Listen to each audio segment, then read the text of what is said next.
Tapi lu masih punya pikiran. Tadi sih ada. Setelah ketemu lu hilang pikiran gua soalnya. Kan gue lagi. Lu tuh serba ngilangin apapun lah. Bahkan lu ngilangin bukti juga ya kalau nggak salah. Oh enggak lah, enak aja. Kirain Hilangin laporan. Oh iya. Ini aman gak sih baru mulai udah begini? Iya. Semoga aman kan, selalu aman. Iya, amin. Iya. Kalau aman gue bilang amin. Siap, benar. Gimana nih minggu-minggu ini nih? Ini akhir pekan ya? Oh, akhir dari segalanya. Jangan dong, masih pengen hidup Pak, sabar dulu. Akhir pekan berarti Jumat, Sabtu, Minggu. Ya emang iya Jumat, Sabtu, Minggu. Akhir pekan kan itu. Iya. Iya. Lo mau nggak hari Minggu, hari Senin libur, tanggal merah mau nggak? Hari Senin libur. Tanggal merah. Tanggal merah. Mau. Oh ya mau lah, siapa yang nggak mau coba. Tapi minggunya tanggal hitam. Itu mah ditukar doang. Kayak ibaratnya sama temen nih, kita tuker libur ya gitu. Tanggal tuh di kalender bukan jadi patokan. Oh iya. Jadi setelah gue buka kalender, November, Desember, tembok. Loh, kok November, Desember tembok? Sobek, tembok. Oh iya.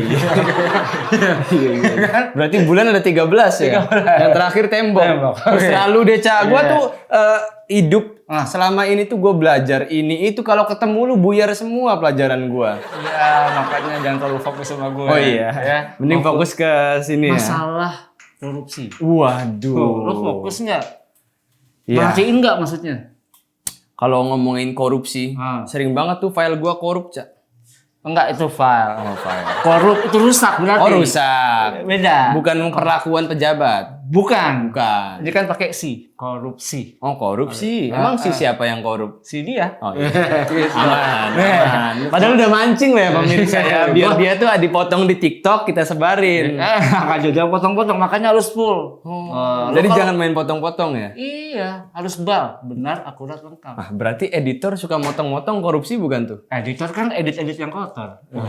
Nah ini yang kotor nggak boleh dong. Iya. Nah, ngomong masalah korupsi, gue ingat sama satu lembaga yang ada di Indonesia dan juga di Arab. Oh, kok ada di Arab juga? Iya, KPK. Kenapa jadi ada di Arab? Baca dari kanan. KPK. Sama. Arab kan baca dari kanan. Iya. Terserah lu Deca. Orang-orang Arab denger ini langsung pengen korupsi deh. Ya udah, tapi ada orang Indonesia yang ngomongin korupsi. Oh ada? Bentuknya gini. Wih, cakep. Kendi. Langsung aja ini dia. Maira. Lah, mau udah langsung ditinggalin sendiri. Ya, baiklah. Ini ada berita yang terbaru nih. Husni Fahmi sebagai Ketua Tim Teknis Pengadaan dan Penetapan IKTP dan Direktur Utama Perum Percetakan Negara Republik Indonesia Isnu Edi Wijaya dijatuhi hukuman 4 tahun penjara dan denda 300 juta dengan subsidiar 6 bulan kurungan penjara oleh Pengadilan Tinggi Tipikor Jakarta Pusat dalam kasus korupsi IKTP yang merugikan negara 2,3 triliun. Wih, hukumannya adil banget ya. Kata koruptor, buat rakyat nih, bikin nyesek. Lah coba kita simak. Hukuman dendanya 300 juta dan subsidiar 6 bulan. Artinya kalau nggak bayar itu denda harus ditambah hukuman 6 bulan. Artinya sebulannya itu 300 bagi 6, 50 juta. Sekarang gini nih, kalau mau adil nih, 2,3 triliun dibagi 50 juta. Ketemu dah angka 46.000 bulan. Harusnya segitu tuh hukumannya. Yang kalau dibagi 12 ketemu angka jadi 3.800 tahun. Entuh baru adil buat rakyat. Nyesek buat koruptor. Kata rakyat, kerja jungkir balik 4 tahun. Boro-boro bisa ngumpulin 2 triliun. Ngumpul 2 juta aja udah girang. Bapak Jokowi nih, maaf ya batuk ya, melantik Johannes Lantak sebagai Wakil Ketua KPK. Selamat ya Pak, semoga Bapak amanah melaksanakan tugas dan tanggung jawab Bapak sebagai Wakil Ketua KPK sesuai dengan sumpah jabatan yang Bapak ucapkan. Karena jika sudah menjabat nih, godaan pasti semakin kencang. Kan Bapak tahu aja sendiri.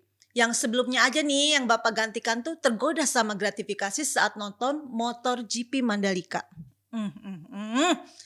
Kalau mau aman nih, nggak ada godaan mah jangan jadi pejabat. Jadi apa tuh? Pilih jadi helm. Amanah ngamanin kepala. Belum pernah lihat kan helm tergoda di jalanan, terus tiba-tiba pindah ke kepala yang lain? Nah, kalau ada nih helm yang pindah sama kepalanya, ada. Tentu yang pakai helm tuh kuyang sama temennya leak. Saat menjalani uji kelayakan di DPR nih, Johannes Emak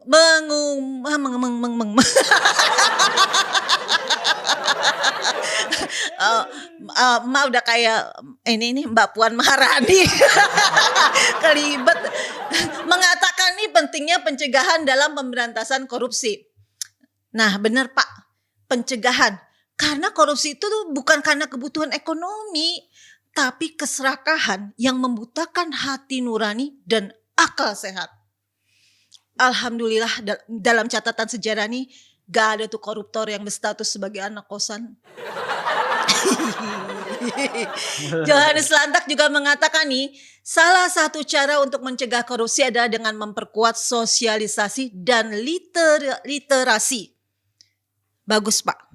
Hanya untuk emak nih sebagai orang awam nih, seberapa efektif ya?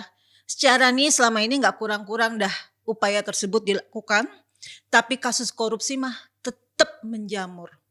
Ini kan bahaya kalau entar garuk di mana-mana secara menjamur.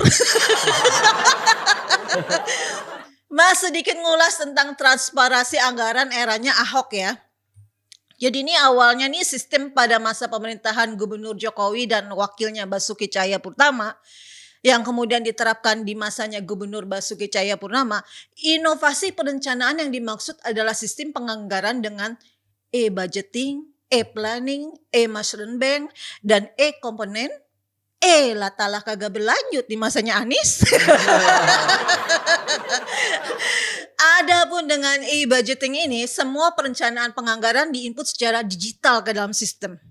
Setiap perubahan angka yang terjadi akan terekam lengkap dengan informasi identitas pengubahnya. Cakep ya? Cakep AHY yang belakangan ini rajin silaturahmi. Patut dicontoh. Emang harus gitu kalau partai perolehan suaranya kecil. Selain itu Johannes juga berharap agar penanganan korupsi di Indonesia menerapkan sistem prinsip nih restoratif justice. Berat dan ulasan emak. Banyak istilah-istilah hukum. Nyebutnya aja nih udah bikin lidah kecengklak. Konsep restoratif justice sebenarnya bukanlah hal baru di Indonesia. Mahkamah Agung telah menerapkan prinsip penegakan hukum dalam penyelesaian perkara. Dengan prinsip ini tata cara peradilan pidana berfokus pada pemidanaan yang diubah menjadi proses dialog dan mediasi. Tuh emak yang orang awam nih jadi mikir. Hukuman kan harusnya diberikan selain sebagai bentuk penegakan hukum untuk mereka yang melanggar, juga untuk beri efek jera ke pelaku.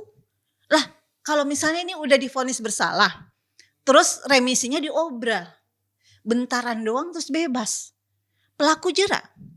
Yang ada malah nyalonin diri jadi caleg. Kan peraturan hukuman maksimal 4 tahun masih bisa jadi caleg. Menurut Johannes bukan hukuman badan yang perlu diterapkan kepada koruptor. Pasalnya nih hukuman badan justru dinilai bisa menambah kerugian negara. Jika KPK telah mengetahui ada oknum yang akan melakukan tindak pidana penyuapan atau korupsi, ia mengusulkan nih agar oknum tersebut dipanggil lebih dahulu. Panggilannya pasti beda ya. Nggak gini nih misalnya nih. Koruptor namanya Bete nih. Bete sini ke KPK dulu. Terus wartawan nanya. Pak kenapa Bete dipanggil KPK Pak? Ya itu biasa. Nggak ada yang nggak bete kalau dipanggil KPK.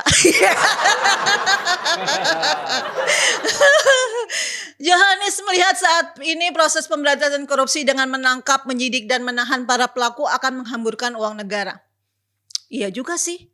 Kalau ngamburin uang ibu kosan kagak ada hubungannya. Ketua dan wakil ketua KPK nih sebenarnya sebelum dilantik presiden nih diuji kelayakannya dulu di Komisi 3 DPR. Jadi kita harus percaya dan yakin nih, Komisi 3 DPR sudah penuh dengan rasa tanggung jawab, teliti, selektif, mempertimbangkan banyak faktor untuk memilih Johannes Lantak. Sama seperti emak yang memilih dengan selektif anak-anak yang mau ngekos di tempat emak. Kalau ujung-ujungnya nunggak, emak nggak bisa nyalain Pak RT. Apalagi nyalahin Komisi 3 DPR. Jaka sembung minta dipermak. Kagak ada hubungannya, Mak. Mari sebagai rakyat nih kita sama-sama berperan aktif sebagai pengamat, pengkritis, dan berani bersuara untuk Indonesia jadi lebih baik, lebih maju, dan bebas korupsi. Jangan lagi ada stigma di masyarakat nih, hukum tajam ke bawah, tumpul ke atas. Hukum bukan pensil. Di depan penguasa, hukum jangan bernyali kecil. Hanya berani menghukum rakyat kecil yang hanya punya uang kecil. Wow. Lah, emak kok udah kayak Najwa Shihab ya? Lain ladang, lain belalang. Cakep. Aman gak nih emak pulang? Aman. Semoga aman ya, kebetulan Maira di depan sudah ditungguin ya. Sama siapa sih? Sama siapa? Hah? Sama siapa? Belum bayar udah ketoprak. Iya, aduh. Ya itulah korupsi di mana-mana. Dari hal-hal kecil nggak cuma uang, korupsi waktu. Waktu juga bisa ya. Iya. Bisa. Ini makanya gue kan sering main ke gedung Dewan itu. Oh, Dewan Perwakilan. Dewan murid. kayak tetangga emak nih korupsi jalanan, Cak. Hah? Maksudnya? Jadi jalanan umum dia taruhin tuh pot-pot kembang. Oh iya, ini sering diganggang Iya kecil. kan? Iya. Itu kan namanya korupsi Oh iya, jalanan. benar. Padahal itu milik umum, fasilitas umum. Iya. Dia taruhin dah pot-pot kembang. Kenapa nggak ditaruhin tempat tidur aja sekalian? Iya, sekalian bikin kebun aja di situ. Orang tuh pada rebahan di situ. Sama sebenarnya korupsi itu kenapa menjalar sampai sekarang karena sudah menjadi budaya dari kecil. Oh, mak pikir karena ubi-ubian, karena menjalar kan tadi. Nah gitu, maksudnya dari kecil kita beli gorengan nih, ambilnya 5 bayarnya cuma 3 itu. Dari Itu kecil. mah lu. Dari kecil udah korupsi. Benar. Mak yang dagang. Beli yang beli. Makan ayam ngakunya pakai bergedel. Iya, itu sering nih. Oh lo yang biasa di touchscreen itu belanjanya. Warteg. Iya. Ya. Nah, itu di gedung Dewan itu kan itu kenapa cenderung identik dengan korupsi anggota dewan.